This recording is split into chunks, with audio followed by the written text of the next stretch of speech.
Brigada Balita Nationwide. Balita. Makabayaning pagtutulungan.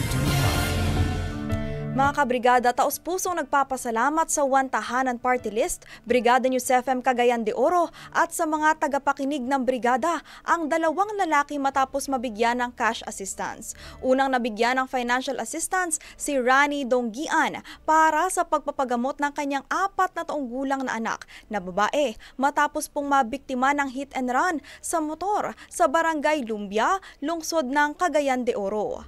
Ayon kay Donggian, patuloy ngayon na nagpapagaling ang kanyang anak habang naka-confine sa Northern Mindanao Medical Center.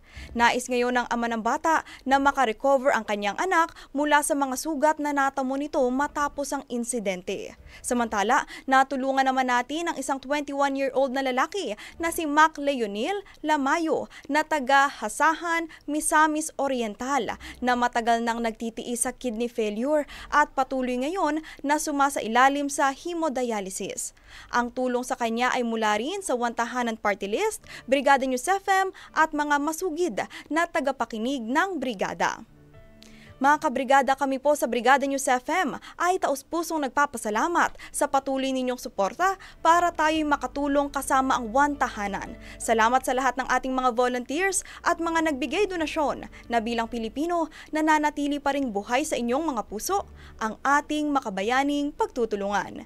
Mula sa Brigada News FM, maraming salamat, kabrigada! Ang bahaging ito ay hatid sa atin ng Power Cell Soya Coffee. Masarap araw-arawin.